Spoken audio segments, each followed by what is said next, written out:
अरे कल्याण हो। आराम करने जा रहे हैं? नहीं नहीं, जौहर बाबा के लिए लेके जा रहा हूँ। गुरुदेव है ना, उन्हें दोपहर में सोने की आदत है। लेकिन आप उनके लिए बिछौना क्यों लेकर जा रहे हैं बाबा? सकुबाई, वो मेरे गुरुदेव हैं।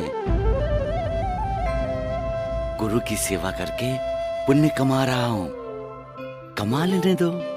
हमें ये सब कुछ अच्छा नहीं लग रहा साईं बाबा। पता नहीं क्यों हम सभी को आपके गुरु का शिरडी आना और आपका उनके लिए ये सब करना बुरा लग रहा है। सुशीला बहन, बुरा सोचोगे तो बुरा तो लगेगा ही ना।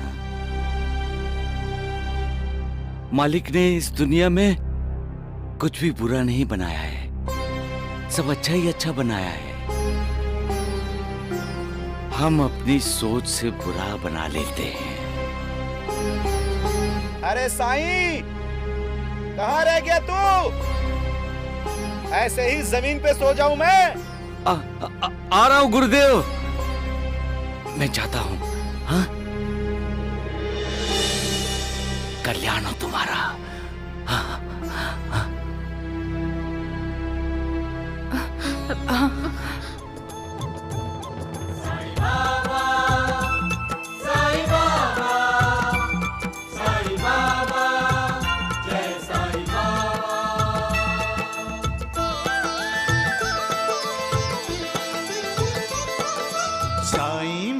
साईं तेरा साईं सबका प्यारा, भवसागर से सबको साईं तारणहारा। साईं बाबा, साईं बाबा, साईं बाबा, जय साईं बाबा। साईं मेरा साईं तेरा साईं सबका प्यारा, भवसागर से सबको साईं तारणहारा। साईं बाबा, साईं बाबा, साईं बाबा, जय साईं बाबा।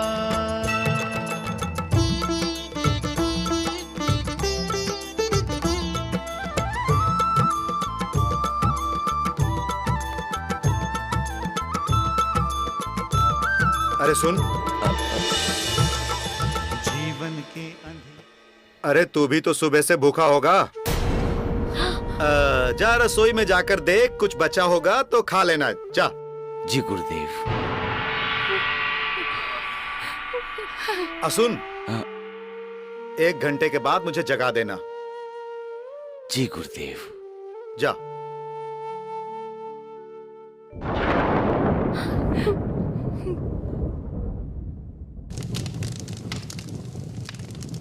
इसका मतलब वो जौहर बाबा जालिम है, दुष्ट है, बाबा का अपमान करता है। लेकिन साईं बाबा उसे बर्दाश्त क्यों करते हैं? साईं बाबा उन्हें अपना गुरु मानते हैं। साईं बाबा की ये बात ही समझ में नहीं आ रही है, क्यों उसे गुरु माना है उन्होंने? भगवान की लीला तुरंत हमारी समझ में आ जाए तो हम इंसान नहीं देवता कहलाए जाएंगे। मालसापति, गुरुजी, मैं कुछ नहीं कर सकता। मैं खुद असमंजस में पड़ा हूं। क्यों साईनाथ ये सब कर रहे हैं? साईनाथ के बिना मैंने द्वारिका माई की कल्पना भी नहीं की थी, पर आज मैं प्रत्यक्ष साईनाथ के बिना द्वारिका माई देख रहा हूं।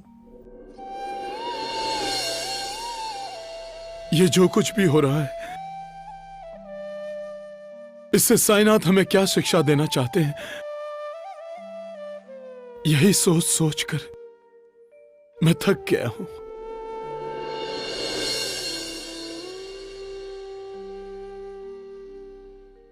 इस जौहर बाबा ने हमारी जिंदगी में तूफान खड़ा कर दिया है। तूफान हर किसी के दिल में आता है, कुदरती तूफान भी आता है, जिसका एहसास हर किसी को होता है। लेकिन इंसान के दिल में जो तूफान आता है, उसका एहसास सिर्फ उसी इंसान को होता है जिसके दिल में वो तूफान आया है। मेरे दिल में कोई तूफान नहीं है,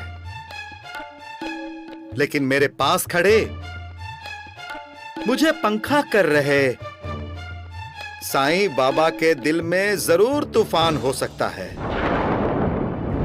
वैद जी, हाँ ये जौहर बाबा बहुत पहुंची हुई चीज है। हाँ, इसीलिए तो उसने शिरडी वासियों की दुखती रग पर हाथ रख दिया है। मैं जानता हूं आपके दिल में तूफान क्यों उठा होगा, लेकिन अब वो तूफान तो आपके साईं बाबा ही शांत करेंगे। साईं,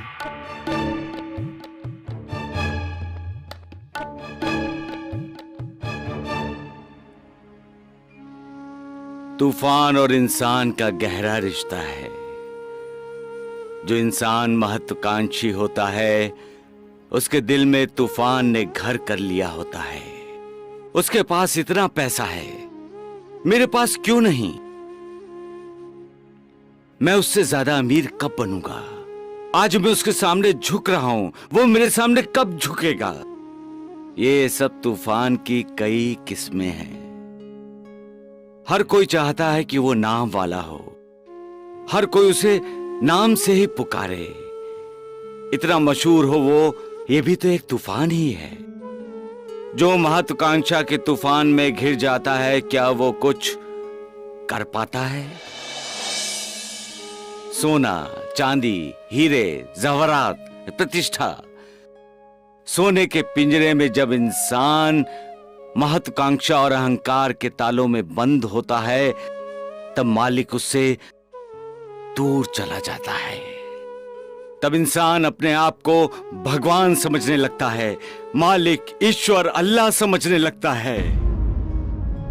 मैं करता हूं, मैं ही सब कुछ करता हूं। जब ये भावना इंसान के मन में आती है, तब उसका अधोपतन होने लगता है। तब उस पर मालिक की कृपा नहीं होती, तब उस पर मालिक की कृपा के बादल नहीं बरसते, तब उसकी जिंदगी रूखी सूखी हो जाती है। सब कुछ पाकर भी वो कंगाल होता है, सुख के लिए तरसता है, सुख के सपने देखता है, लेकिन सुख उसे कभी नहीं मिलता। महत्वाकांक्षा इंसान की सबसे बड़ी शत्रु है और समाधान उसका मित्र है। तूफान चाहे कैसा भी हो, उसे किनारे पर रखने की हिम्मत और क्षमता इंसान में होनी चाहिए, तभी तो इंसान आगे बढ़ता है। वरना ऐसे कई तूफान इंसान की तरक्की के रास्ते में रोड़ा बनकर खड़े हो जाते हैं। सबका मालिक एक।